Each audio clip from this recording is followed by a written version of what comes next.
According to Mark Edelman, the Associate Professor of Law at Baruch College, the college sport industry generates $11 billion in annual revenue. So there are 5 colleges that report annual revenues that exceed $100 million. So college sports has reached heights never before seen in its illustrious past, and it is pretty evident that the money it generates is vast. But who are the real benefactors of all this wealth? Mark Edelman continued to unravel more statistics on this matter. Mark Emmett, the associate president of the NCAA, was paid a salary of $1.7 million in 2011. Also, the highest paid public employee in 40 of the 50 states is its head football or basketball coach at the state's respected university. But on the other side of the spectrum, a 2011 report called The Price of Poverty in Big-Time College Sports confirmed that 85% of athletes on scholarships live below the poverty line. Hi, my name is Ryan Sobel, and I've thoroughly been researching this matter on college sports. And as a college-bound student and student-athlete throughout high school, I'm pretty familiar and kind of can relate to this topic and would like to share my findings today. So I believe that college athletes should be compensated beyond their scholarships for their work and talent based on 3 reasons. First, I will identify the revenue that they create and argue why it should be available to them. Second, I will argue that they're being exploited through this current system.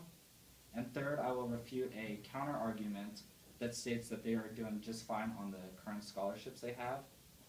So first, I'll start by discussing the revenue that is generated to them. And so players should be treated like employees because really the commercial industry of college sports has become larger than the pro level in many respects. A 2010 report by Harry Edwards, who's the professor in sociology at the University of Cal Berkeley, and he's also an NFL consultant, he states that by 2020, top college programs are expected to have overall budgets of $250 million. And this is for an average of only 600 students. So why is all this money here? Well, really, it's because these budgets are in existence because of the population or popularity and excitement that the athletes bring to their programs. But the players are still only getting paid $0 for their efforts. Also, according to the New York Times, college football and men's basketball programs have become a huge commercial enterprise that generates more than $6 billion in annual revenue. So this means top college coaches can get paid as much or more than a pro-level coach. An example of this is Ohio State's Urban Meyer, and he has a 6-year contract worth $24 million. So it's pretty evident that there's money available that can be given back to the players that initially generated this revenue. The money needs to either be arranged differently by cutting back on these coaches' extreme salaries or by other outlets, because the athletes are the real face of the NCAA. So now that I've discussed the revenue that is available to the athletes and why it should be given back, I will now discuss how they are being exploited through the system.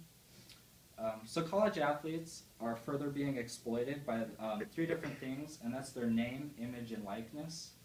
And when a player is used through these 3 things without just compensation, this becomes a violation of a student's right to privacy and their use of licensing agreements.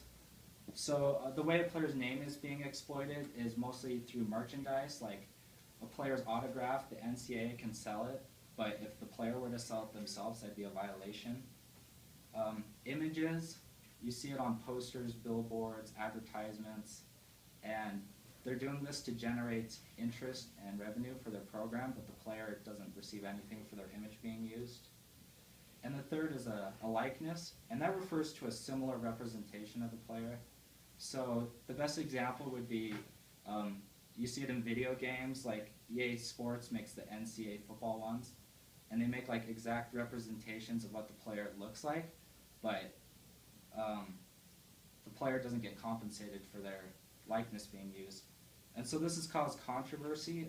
EA has paid 100,000 former college players over $40 million in settlements.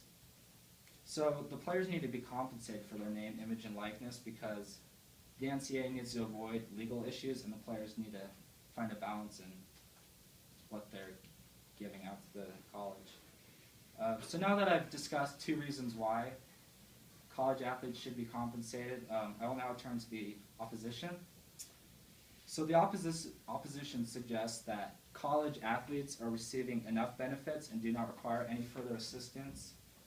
They get enough through scholarships, and some believe that student athletes are even doing better than the normal student would. And although these are strong arguments, and a portion may be correct, through minimization, this is just a smaller argument, and the impact is not as significant of what is really going on. So although the receiving tuition and rooming is helpful, this only covers the basics. Tyson Hartnett of the Huffington Post states that the average full Division I scholarship is $25,000 a year, if that's a full scholarship. But according to the National Center for Education Statistics, between private and public schools, the average is $20,000 up to $35,000.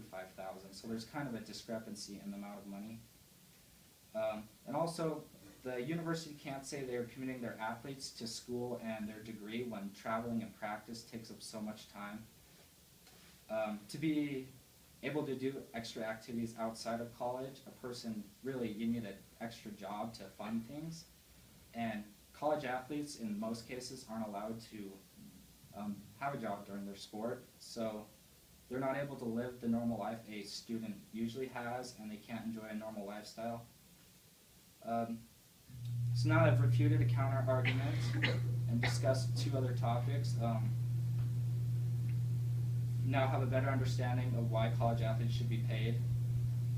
I first discussed the revenue that should be available for the athletes, and second, I discussed how they're being exploited through this current system, and third, I argued against the counter-argument and why there's still a need for them to be paid.